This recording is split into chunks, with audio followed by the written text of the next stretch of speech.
States has now reached a critical point where we must force in self-defense and defense of others against the ongoing attacks by these designated terrorist organizations. President Trump has declared drug cartels be unlawful combatants, and he says that the U.S. is now in an armed conflict with them.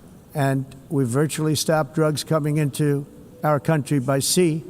In a massive overnight operation, the DEA and ICE intercepted 200 cartel boats in the Caribbean, seizing an estimated $15 million in drugs and weapons. The joint raid, described as one of the largest maritime crackdowns in years, turned the region into a high-intensity conflict zone. Officials confirm multiple arrests and ongoing investigations as authorities move to dismantle the cartel's supply network. Narco-terrorists aboard this vessel that he shared in this video were killed in this strike. At 3:45 a.m., a major joint operation by DEA and ICE erupted across the Caribbean, marking one of the largest maritime crackdowns in recent years. 200 cartel vessels, disguised as fishing fleets, were found loaded with drugs and weapons worth millions of dollars. U.S. enforcement teams positioned on nearby vessels moved in with precision as helicopters using infrared surveillance circled overhead, locking onto each target. Officials confirmed the radio signal that triggered the raid came through with 3 sharp words. Targets confirmed. Execute. Execute.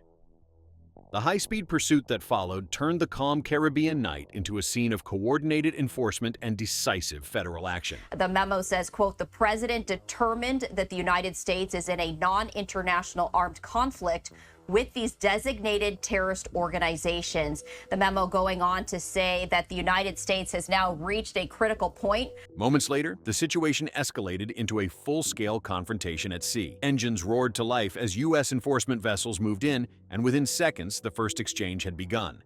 Floodlights pierced the darkness while rough waves battered the hulls, turning the operation into a high-intensity clash. According to officials, it wasn't a single pursuit, but a coordinated ambush across open waters. Nearly 200 cartel boats were caught between advancing U.S. vessels and the tightening perimeter of the raid, leaving no route for escape. Just sharing this update, this comes as President Trump has declared drug cartels be unlawful combatants, and he says that the U.S. is now in an armed conflict with them. That is according to a Trump administration. The operation, officially named Silent Wave, was launched after months of coordinated planning and intelligence gathering. Designed with surgical precision, it brought together teams from the DEA, ICE, Coast Guard, and Naval Intelligence in one unified mission. According to federal officials, the objective was clear: to dismantle the cartel's maritime network before another shipment of drugs or weapons could leave port.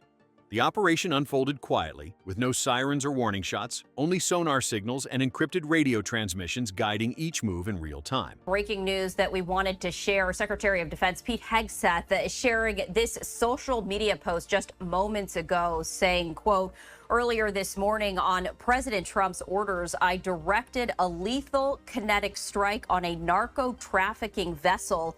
At 12:03 a.m. on September 1st, 2025, federal agencies launched their first direct strike under Operation Silent Wave. Drone surveillance identified a Venezuelan vessel confirmed to be a major cartel transport ship. Within seconds, the command to engage was issued, and precision-guided missiles hit the target, destroying the vessel almost instantly.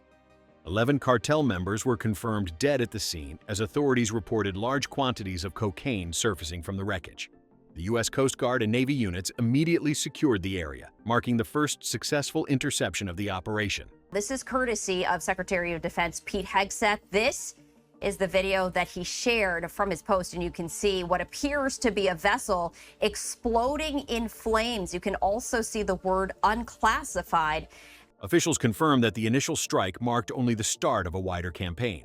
Over the following 5 weeks, the Caribbean saw a series of high-intensity enforcement actions under Operation Silent Wave.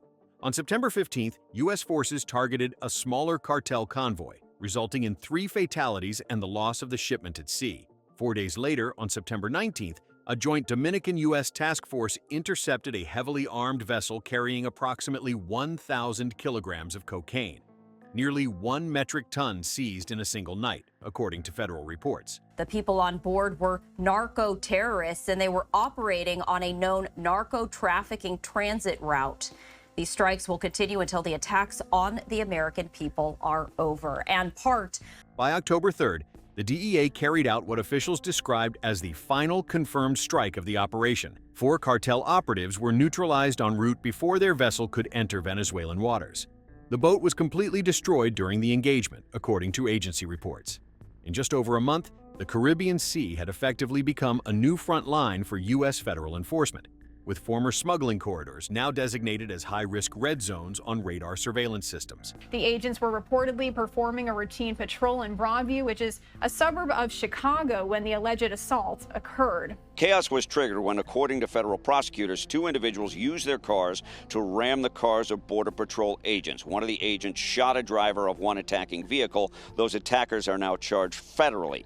What alarmed U.S. agencies most, according to officials, was the cartel's growing audacity. Investigators confirmed that traffickers had begun branding their cocaine shipments, stamping distinct logos onto narcotic bricks as a form of open defiance. One seized package even displayed a snake coiled around the letters DEA, a deliberate mockery aimed at federal authorities. This has got to be a huge psychological blow to the cartels. They used to think the worst that would happen to them was they'd be interdicted and arrested. Now they're going to be blown to kingdom come. The aftermath of the Caribbean operation has now reached U.S. soil. In a rapid nationwide sweep, DEA and ICE units launched a series of coordinated inland raids targeting cartel networks across multiple states. Within days, more than 600 suspects were taken into custody in Miami, Houston, Phoenix, and Los Angeles, marking one of the largest domestic crackdowns in years. Federal officials confirm the arrests are directly linked to Operation Silent Wave, calling it a decisive move to eliminate the cartel's remaining infrastructure inside the United States. All right, Derek, last week at the United Nations, the president declared that these new operations have basically dried up smuggling on the ocean by boat. Federal officials are calling the inland raids a coordinated takedown the size of a small war. According to initial reports, agents seized approximately 480 kilograms of fentanyl, a quantity capable of killing millions, along with over 420 firearms and multiple high-value cartel operatives. Authorities say the earlier Caribbean operations had exposed direct trafficking routes into U.S. neighborhoods, and once those connections were confirmed, joint DEA and ICE teams executed simultaneous strikes across multiple cities with military-level precision. He does have a legal case, and I think it can be made that he's acting effectively as a commander-in-chief against imminent danger, that we know of drugs that are killing tens of thousands of American citizens. So I think that is the case, at least that's been heard being made. In a major political escalation, the Pentagon officially entered the operation. Defense Secretary Pete Hegseth not only authorized but directly oversaw the October 3rd strike, which destroyed a Venezuelan smuggling vessel in international waters. According to defense officials, Hegseth personally reviewed the intelligence and approved the engagement order, marking the first time a high-level Pentagon sign-off was issued for a counter-cartel strike at sea. His statement following the operation was direct and uncompromising. "These are narco-terrorists headed for our coastline." He does have a legal case, and I think it can be made that he's acting effectively as a commander-in-chief against imminent danger, that we know of drugs that are killing tens of thousands of American citizens. So, officials say the move marked a historic shift in U.S. policy. With the defense secretary's direct involvement, the boundary between law enforcement and military action effectively disappeared. The DEA was no longer just conducting arrests, it was neutralizing threats. Several members of Congress publicly endorsed the decision, calling it the first real defense of American waters in decades. According to federal data, the results were immediate. DEA teams intercepted vessels, ICE dismantled trafficking networks, and Pentagon support secured the region. In just a few weeks, over $15 million in cartel cargo was destroyed, hundreds of arrests were confirmed, and the United States delivered its most forceful warning yet to transnational cartels. 2-month deployment to Chicago. What you're looking at right now is video of the scene that triggered that particular radio call. Tear gas and pepper balls were deployed into the crowd after agents said they were attacked. What began as low-profile smuggling operations has now escalated into a full-scale transnational enforcement campaign, according to U.S. officials. Intelligence reports confirm that the Caribbean Sea has effectively become a monitored zone, with joint DEA, ICE, and military patrols maintaining 24-hour surveillance. The crackdown has left cartel leaders on high alert and sources say remaining vessels are rerouting or abandoning sea corridors entirely. For those still attempting to navigate the region, the threat is no longer Coast Guard patrols. It's precision targeting from federal strike units. They say preliminary forensic evidence found the victim's wound was, quote, consistent with a gunshot injury.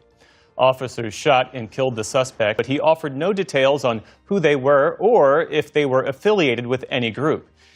But while diplomats traded statements and hashtags flew, cartels went silent. That was the real shift. Smugglers began abandoning sea routes overnight. The fear was visible, coastal radio traffic went dead, supply lines paused, and new boats stayed docked. The world might have been debating legality, but the underworld was feeling panic. Because this wasn't the end. Not even close. Across the Atlantic, whispers already spread of new smuggling routes, riskier, longer, but determined. The ocean forgets fast, but justice doesn't.